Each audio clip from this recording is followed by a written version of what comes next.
ये कहानी है घोटालापुर नाम के गांव की। असल में इस गांव का नाम घोटालापुर इसलिए पड़ा क्योंकि इस गांव में आने वाली सरकारी योजनाएं कभी भी आम लोगों तक नहीं पहुंच पाती हैं।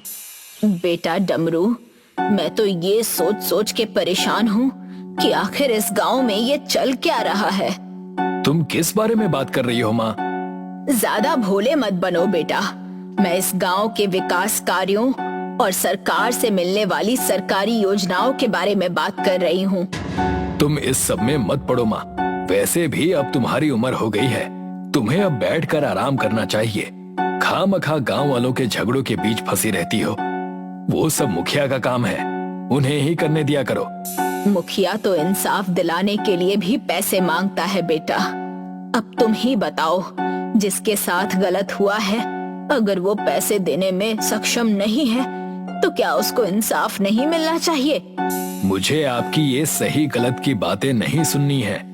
मैं बस इतना जानता हूँ कि मुखिया जी मेरे अच्छे दोस्त हैं और आप उनके खिलाफ कोई भी गलत कदम मत उठाइएगा। डमरू मुखिया के नाम पर अपनी माँ को बहुत भला बुरा सुनाता है और गुस्से में वहाँ से चला जाता है। तेरे इस दोस्त के बारे में तो मैं पता लगा कर ही रहूंगी बेटा। दादी गांव में हुए घोटालों के बारे में जानकारी जुटाने और सच का पता लगाने के लिए मुखिया के गोदाम की तरफ चल देती हैं। जाते जाते दादी को रास्ते में एक प्रतिमा में से कुछ चमकता हुआ दिखाई देता है। दादी पास जाती है और देखती है कि ये एक चश्मा है। हैं? ये कैसा चश्मा है? उल्टा? जाने दो, अपना काम करती हूँ। वैसे भी ये मेरे किस काम का। दादी उस चश्मे को वहीं उसी प्रतिमा पर वापस लगा देती है और गोदाम की तरफ जाती है। रास्ते में दादी का पैर फिसलता है और वो गिर जाती है, जिससे उनका चश्मा टूट जाता है। हे भगवान, मर गई रे इस मुखिया के चक्कर में। मेरा चश्मा। दादी को कुछ भी साफ दिखाई नहीं दे रहा था, इसलिए वो प्रतिमा के पास वापस आती हैं और वो उल्टा चश्मा निकाल देती हैं। ये चश्मा मैं रख लेती हूँ। वैसे भी तुम तो देख नहीं सकते, चश्मे का करोगे क्या? दादी उस उल्टे चश्मे को पहनती हैं और जब वे मुखिया के गोदाम की तरफ देखती हैं, तो उनको गोदाम की दीवार सफेद के बजाय काली दिखाई देती है। ये दीवार काली क्यों दिख रही है? जरूर मुखिया ने ये गोदाम घोटाले के पैसों से बनाया होगा। तेरा ये काला चिट्ठा तो मैं सबके सामने खोल कर ही रहूंगी मुखिया। तू इस बुढ़िया को कम मत समझना। अब दादी को इस जादुई उल्टे चश्मे की मदद से गांव के छोटे मोटे झगड़ों को सुलझाने में भी मदद मिलती है। ये लो दादी, आपने कल जो हमारी बकरियों को उस लालची चरवाहे से वापस दिलवाई, उसके लिए ये लीजिए। आपका बहुत बहुत धन्यवाद। नहीं बेटी, मैं इस काम के पैसे नहीं लेती। दूसरों को इंसाफ दिलाना अपना फर्ज समझती हूँ। पर दादी, आपको कैसे पता चला कि वो चरवाहा झूठ बोल रहा है और वो सारी बकरियां उसकी नहीं हमारी हैं? ये सब तो मेरे इस जादुई उल्टे चश्मे का कमाल है बेटी। इसे पहनने के बाद मुझे साफ साफ दिख जाता है कि कौन झूठ बोल रहा है और कौन सच, किसके मन में चोर है और किसके नहीं। दादी और चुन्नी बात कर रहे थे कि तभी मुखिया वहाँ पर आता है। तुम पैसे नहीं लेती, पर मैं तो लेता हूँ ना। मुझे दे दो, ये पैसे मेरे हैं। ये झगड़ा मैंने सुलझाया है, इसके लिए किसी को पैसे देने की जरूरत नहीं है बेटी। सुलझाया होगा, पर ये मेरा काम है, तुम्हारा नहीं। और अगर मैं ये झगड़ा सुलझाता तो इसके लिए पैसे जरूर लेता। और हाँ, तुम मेरे काम में टांग मत अड़ाया करो। मुखिया चुन्नी के हाथ से पैसे ले लेता है। ये पैसे तो तू अभी ले जा रहा है मुखिया, पर जो पैसे तूने इतने सालों से गांव वालों के हक के लिए हैं, वो मैं तुझसे वापस निकाल के रहूंगी। दादी की चेतावनी सुनने के बाद मुखिया मुंह को टेढ़ा करते हुए वहाँ से चला जाता है। मुखिया दादी की शिकायत करने उसके बेटे डमरू के पास जाता है। देख डमरू, तेरी मेरी दोस्ती कई सालों से है, पर तेरी माँ मेरे पीछे हाथ धोकर पड़ी हुई है। पहले मेरा काम छीनती थी, गांव के झगड़ों को मुफ्त में सुलझाती थी, पर अब तो वो मेरी संपत्ति के पीछे भी लग गई है। मुखिया डमरू को बहुत भड़काता है और सुनाता है, जिसका गुस्सा डमरू अपनी माँ पर निकालता है। मैंने कहा था ना माँ आपको मुखिया से दूर रहने को, आपने सुना नहीं था क्या? अब मैं खुद अपने आप से आपको दूर कर रहा हूँ। डमरू अपनी माँ का सामान घर से बाहर रख देता है और उनका हाथ पकड़कर उनको भी घर से बाहर करता है। ऐसा मत कर बेटा, बेघर होकर मैं इस हाल में कहाँ जाऊंगी। डमरू अपनी माँ की बात को अनसुना करके घर का दरवाजा बंद कर देता है। दादी की ये हालत देखकर चुन्नी दादी को अपनी झोपड़ी में शरण देती है। तुम्हारा भला हो बेटी, जो तुमने इस बुढ़िया को अपनी इस झोपड़ी में सहारा दिया। ये झोपड़ी आपकी ही वजह से सलामत है दादी। अगर आप उस दिन हमारी बकरियां वापस नहीं दिलवाती तो हम बर्बाद हो जाते और तब हमारे पास ये झोपड़ी भी नहीं रहती। उस मुखिया ने आकर ना जाने मेरे भोले भाले बेटे पर कैसा जादू कर दिया है कि उसने मुझे घर से ही निकाल दिया। पर मैं भी अब चुप नहीं बैठने वाली। मुखिया की सच्चाई बहुत जल्द सबके सामने लाऊंगी। मुझे भी यही लगता है दादी कि इस गांव में विकास ना होने की मुख्य वजह मुखिया ही है, पर उसकी सच्चाई को लोगों के सामने कैसे लाएंगे ये समझ नहीं आ रहा है। वो सब मेरे लिए अब आसान हो गया है बेटी। जब से मुझे ये जादुई उल्टा चश्मा मिला है तब से मैं कोई बेचारी दादी नहीं रही। तुमने तो देखा ही होगा, मैंने पिछले 7 दिनों में गांव के 70 झगड़ों को सुलझा दिया। वो सब मेरे इस जादुई चश्मे का कमाल है। दादी की ये बात मुखिया छुपकर सुन रहा था, जो कि तब से दादी का पीछा कर रहा था जब से डमरू ने दादी को घर से निकाला। चुन्नी मुखिया को देख लेती है। आप इस वक्त यहाँ क्या कर रहे हैं मुखिया जी? मुखिया हड़बड़ाते हुए सामने आता है। जैसे ही मुखिया सामने आता है, दादी अपने जादुई चश्मे की मदद से मुखिया के मन में चल रही बातों को पढ़ लेती है कि मुखिया आज रात झोपड़ी में आग लगाकर दादी को मरवाना चाहता है। तुम्हारी सोच तो बहुत नेक है मुखिया, भगवान भला करे तुम्हारा। मुखिया अपने आप से कहता है। भगवान तो क्या, आज रात आग में जलने से तुझे कोई शैतान भी नहीं बचा सकता बुढ़िया। मुखिया वहाँ से चला जाता है। मुखिया के जाते ही दादी चुन्नी से कहकर पुलिस वालों को बुलवा लेती है। इंस्पेक्टर बेटा, मुखिया ने आज रात मुझे मारने के लिए साजिश रची है। वो इस बेचारी चुन्नी की झोपड़ी को आग लगाना चाहता है। आप चिंता मत करिए माँ जी, हमारे होते हुए ऐसा कुछ भी नहीं होगा। अब इंस्पेक्टर अपनी टीम के साथ मिलकर झोपड़ी के पीछे छुप गया और जब रात को मुखिया के लोग मशाले लेकर झोपड़ी को जलाने के लिए आए तो इंस्पेक्टर ने उन्हें दबोच लिया। किसने भेजा है तुम्हें यहाँ पर ये सब करने के लिए? अगर कोर्ट में उसके खिलाफ गवाही दोगे तो तुम लोगों की सजा बहुत कम करवा दूंगा। जेल के डर से सभी लोग मुखिया के खिलाफ गवाही देने के लिए तैयार हो जाते हैं और ये सभी मुखिया के उन जगहों का पता भी बता देते हैं जहां मुखिया ने गांव के विकास का पैसा छुपा कर रखा था। शाबाश बच्चों, तुम लोगों ने बहादुरी दिखाई है, शाबाश।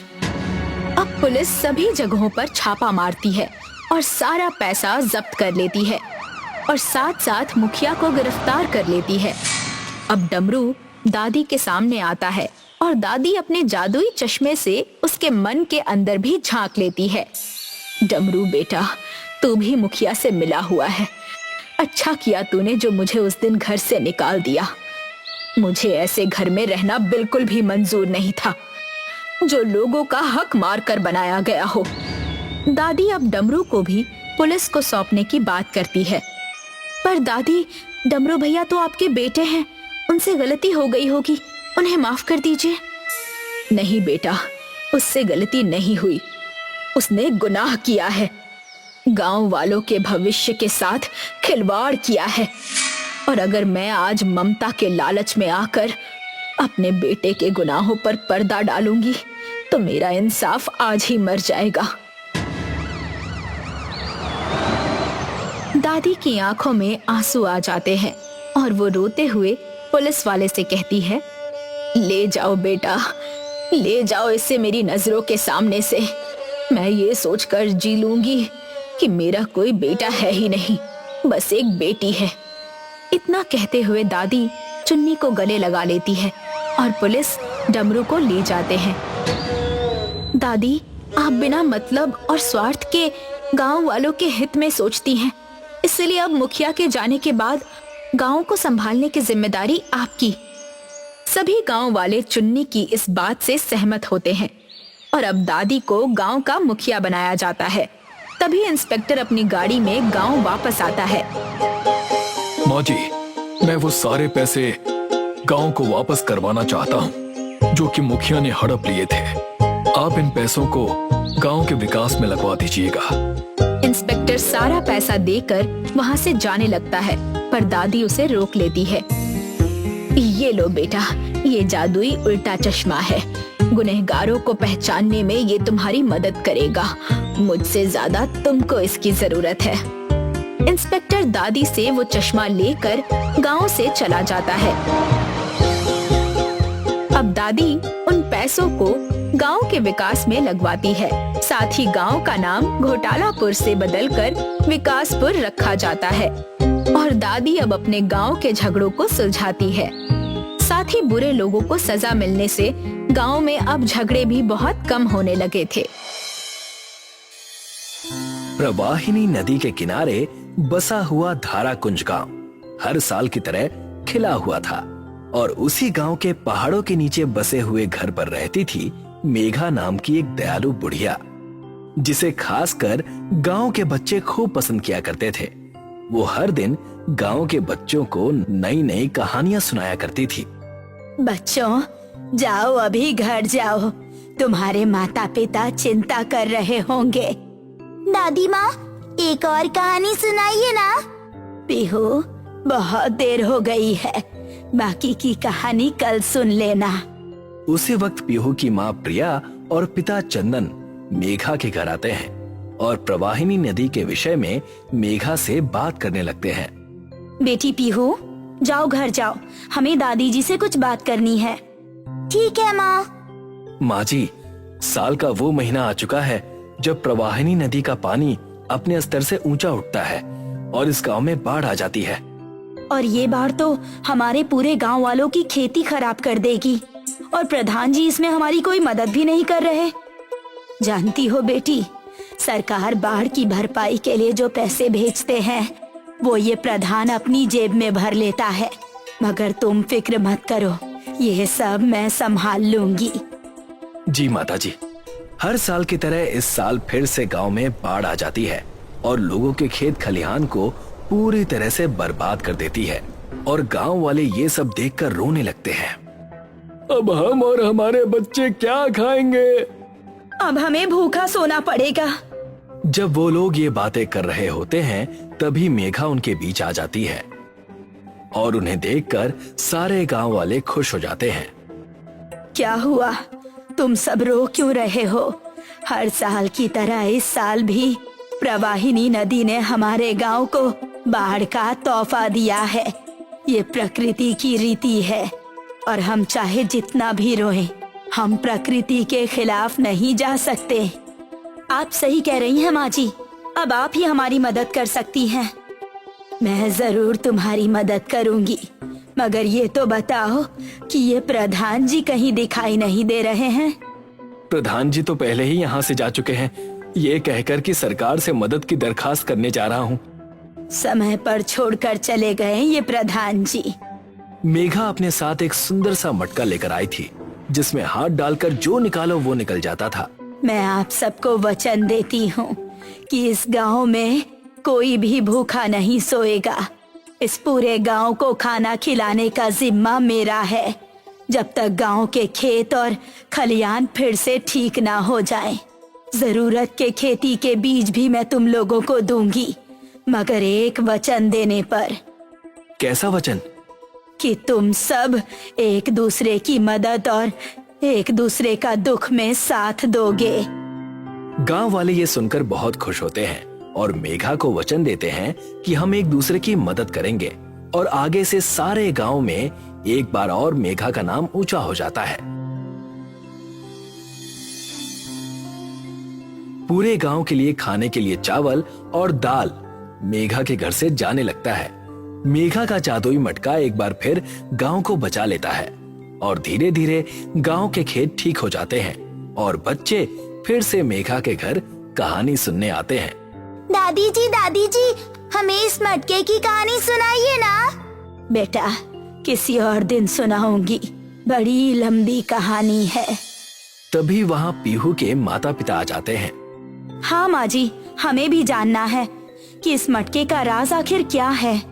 हाँ माँ जी, आखिर हम भी तो जाने इस जादुई मटके की कहानी। अगर ऐसा है तो सब सुनो ये कहानी। ये कहानी तब की है जब मैं अपने पति राजन के साथ रहा करती थी। वो बड़े नेक और दिलेर इंसान थे जो हमेशा लोगों की मदद करने में आगे रहते थे। वो गांव में मटके बेचने का काम किया करते थे। एक दिन गांव में ऐसी ही बाढ़ आई थी। गांव में हर साल की तरह इस साल भी बाढ़ आई है। हमें जाकर गांव वालों की मदद करनी चाहिए। जाओ, हमारे घर में जितना भी खाने पीने का सामान है सब लेकर आओ। आप सही कह रहे हैं, मैं अभी जाकर खाना लेकर आती हूँ। मैं और मेरे पति हम दोनों ने मिलकर गांव के बच्चों को खाना खिलाया। हम खुद भूखे रहे, मगर हमने गांव के बच्चों को भूखा नहीं रहने दिया। जब गांव में सब कुछ ठीक होने लगा था, तभी उन्हें नदी के किनारे कई सारी सीपियां दिखी जिनके मुंह के अंदर मोती रखे हुए थे। यहाँ तो बहुत सारी सीपियां और मोती पड़े हुए हैं। एक काम करता हूँ, इन्हें ले जाकर इनसे मैं कुछ अपनी पत्नी के लिए तैयार करता हूँ। राजन जी मोती को समेटकर अपने दुकान पर ले गए और एक सुंदर मटका तैयार करके उन सारी मोतियों को मटके में लगा दिया और मुझे ला कर दिया। मैं तुम्हारे लिए कुछ लाया हूँ, मेरी प्यारी पत्नी। अच्छा, क्या लाए हैं आप? दिखाइए। ये लो, मेरी तरफ से तुम्हारे लिए ये मटका। ये तो काफी अच्छा मटका है। इसमें तो कई सारी मोतियां लगी हैं। इसे बेचकर हम खूब पैसे कमा सकते हैं। मैं एक महान इंसान को जानता हूँ जिसने एक बार कहा था कि पैसे के अपने उपयोग हैं, लेकिन वो कभी भी आपके लक्ष्यों का एकमात्र केंद्र बिंदु नहीं होना चाहिए। सच्चा धन अनुभवों, रिश्तों और व्यक्तिगत विकास की समृद्धि में निहित है, और तुम मेघा मेरे लिए पैसों से बढ़कर हो। मैं उस मटके को देखकर बहुत खुश हुई। फिर थोड़े दिन बाद एक बार फिर प्रवाहिनी नदी की बाढ़ इस गांव में आई और सभी गांव वालों को घर से बाहर न निकलने की सूचना दी जा चुकी थी। मगर राजन जी को ये बात पता चली कि नदी के पास एक बच्चा अभी भी खेल रहा है। मेघा, मुझे जाना होगा। नदी के पास अभी भी एक बच्चा फंसा हुआ है। जी, लेकिन कहीं आपको कुछ हो गया तो? मेरी चिंता मत करो, तुम बस अपना और इन गांव वालों का ध्यान रखा करो। मैं जल्दी वापस आऊंगा। मेरे पति नदी के पास जाकर उस बच्चे को बचा लेते हैं, मगर घर वापस लौट कर नहीं आते। और ये मटका तभी से मेरे साथ है और मेरी मदद हर समय करता रहता है। मुझे या फिर इस गांव को कभी भी मदद चाहिए हो, तब ये मटका हमें जरूरत की वस्तुएं दे देता है। तो ये थी इस मटके की कहानी। अगर आज आप और ये सहायता देने वाला मटका हमारे साथ नहीं होता तो पता नहीं आज हमारा और इन गांव वालों का क्या होता। मेघा की कहानी सुनकर पीहू और उसके माता पिता घर लौट जाते हैं और दूसरी ओर प्रधान सरकारी दफ्तर से गांव वापस लौट आता है और अपने आप से कहने लगता है, पहले की तरह ही इस साल भी सरकार की दी गई मदद के पैसों को मैं अपनी जेब में डाल लूंगा और एक नया घर शहर में बनवाऊंगा। कल ही एक बैठक बुलाता हूँ और गांव वालों से कह दूंगा कि सरकार ने मदद करने से मना कर दिया। अगले दिन प्रधान गांव में बैठक बुलाता है और कहने लगता है, गांव वालों, जैसा कि आप लोगों को पता है कि मैं सरकार से मदद मांगने गया था, लेकिन सरकार ने मदद करने से मना कर दिया है। तो हर साल की तरह इस साल भी हम गांव वालों को इस समस्या से जूझना होगा। प्रधान जी, हमें सब पता है कि आप सरकार के पैसों को अपनी जेब में डाल लेते हैं। हाँ, हम सब जानते हैं आप हमारी मदद की जगह अपने घर को भरने में लगे हुए हैं। हमारी सारी मदद हर साल की तरह इस साल भी मेघा माँ और उनके जादुई मटके ने की है।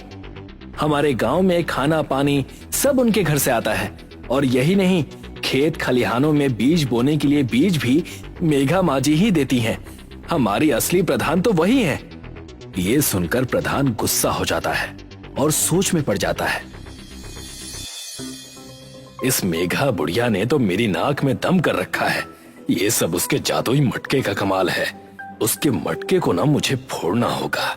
अगर मैंने ऐसा नहीं किया ना तो गांव वाले मुझे हटाकर उस बुढ़िया को ही प्रधान बना देंगे, और ये मैं कभी होने नहीं दूंगा। प्रधान उस मटके को तोड़ने की ठान लेता है और अपने कामगारों को उस मटके को चोरी करने के लिए मेघा के घर भेजता है। किसी मेघा के घर में घुस जाते हैं और वहां पर उस अनोखे मटके को देखते हैं। ये देखो, इसी मटके को चुराने के लिए हमें प्रधान ने भेजा है। इसे उठाओ और चलो। मगर जैसे ही कामगार मटके को उठाने की कोशिश करते हैं तब मटका जरा भी अपनी जगह से नहीं हिलता।